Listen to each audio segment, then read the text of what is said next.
Қадірменді тыңдармандар, бұл дұрыс сөйлейік атты бағдарламалар циклы. Алдыңғы сабақтарда біз көркем әдебиет тілінің сөз бедері, публицистика тілінің сөз бедері, ғылыми тілдің сөз бедері жайлы әңгімелеген болатынбыз. Бұл жолы Анар ханым ресми тілдің сөз бедері жайлы түсіндіріп берсеңіз.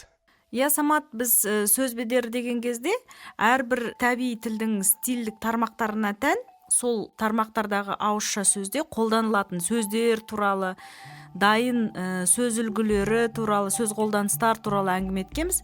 Енді ресми тілдің ауызша формасында қандай сөздерді жиі қолданамыз деген кезде ең алдымен мынандай нәрсені айту керек. Күнделікті бейресми қарым-қатынаста да қолданатын сөздерді негізінен ресми қарым-қатынаста да қолданамыз. Бірақ бір қызығы, олар сол ресми қарым-қатынаста кәдімгідей өзінің нақты мағынасында жұмсалады. Мысалы десеңіз, қараңыз, мектеп, оқушы, мұғалім деген сөздер бейтарап сөздер, оны кәдімгі күнделікті тұрмыстық қарым-қатынаста да айтамыз. Ал енді осыны ресми қарым-қатынаста қолдансақ, мысалы ресми қатынастағы өтінішті білдіру кезінде осы сөздерді қолдансақ, олар сол өтініш формасының ресми қарым-қатынастағы клишесімен бірге қолданылады. Мысалы, біз басшыңызға сіз ауызша түрде айтып отыр, мен жазбаша түрде емес, ресми қарым-қатынасын жазбаша түр тіпті бөлек, өзінің ерекшеліктері бар. Мысалы, ауызша формасында осы мектеп, мұғалім, оқушы деген сөзді қолданып өтінішті білдірсек. Мәселен, сіз мектептің мұғалімісіз, сіз оқушыларға қатысты бір өтінішті, өзіңіздің мектептің директорынан бір өтініш айтсаңыз, оны қандай формада бересіз? Мысалы, сіз басшыңыздан бір басшыңызға өтініш білдіріп тұрсыз. Оқушылардың атынан. Оқушылар туралы бір өтініш. Ішінде мектеп деген сөз болу керек. Басеке, біз өзіміздің сыныбымызбен кеңесіп, осы алдыңғы Наурыз мерекесін атап өтсек пе деп шештік. Сіз қалай қарайсыз? Дұрыс, міне, сіздің өтінішіңіз тура мынау ресми қатынастағы ауызша сөздің формасында шықты.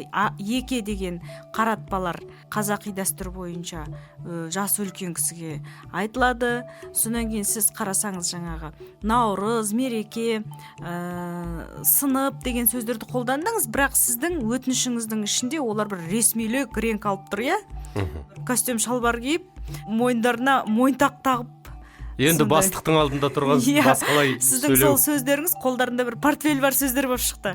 Ал егер ауызекі тілде осы өтінішті айтатын болсақ, онда сіз мысалы басқаша бересіз, Бүгін сол сыныптағы балаларды Наурызға апарам дейсіз.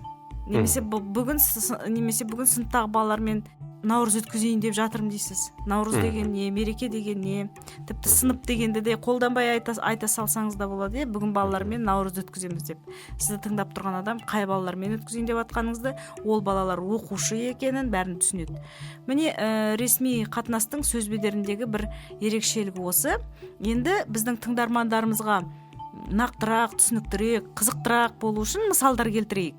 Ауызекі тілде мысалы, телефонмен көшеде жаңа ғана кетіп бара жатып, бір кісінің әңгімесін естіп қалдым. Бірашқа айтып кет дейді. Сен барда түсініп көр дейсіз ғой. Бірашқа айтып кет деді. Бұл деген сөзі, сен барда дәрігерге айтып кет дегені. Сен барда бірашқа айтып кет. Осы айтып кет деген айтып кет деген нұсқа.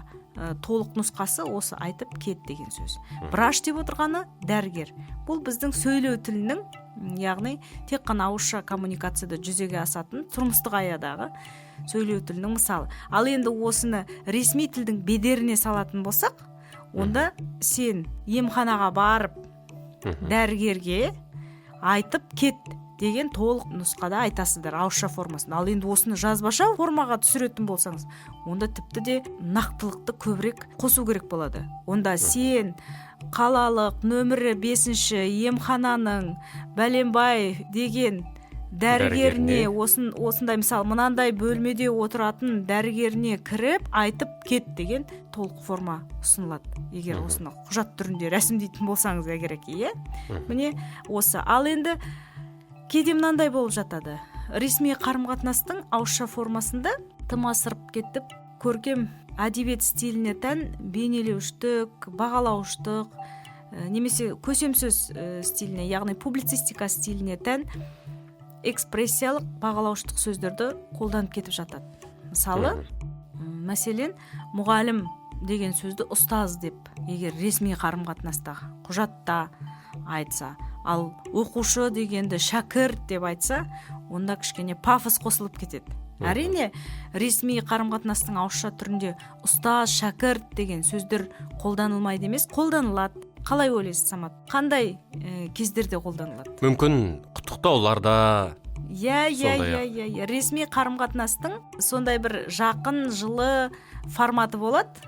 Ол осындай құттықтаулар, сондай бір салтанатты жиындарда, мысалы басшысы өзінің қол астындағы мұғалімдеріне құрметті ұстаздар десе, ол орынды болады. Ал енді мысалы 5-ші сыныптың ұстазы өзінің шәкірттерін сабақ аяқталмай тұрып қайтарып жіберген десе, күлкілі естіледі, иә? Түсінікті, Анар ханым, біздің уақытымыз сәл шектеулі, оны жақсы білесіз. Сондықтан біздің тыңдармандарымыз жан-жақты мағлұмат алды деп ойлаймыз. Рахмет сізге. Вики білім қоғамдық қоры. Қазақстан Республикасының Мәдениет және спорт министрлігі тілдерді дамыту және қоғамдық саяси жұмыс комитеті тапсырысы бойынша дайындалған. Алматы қаласы 2015 жыл.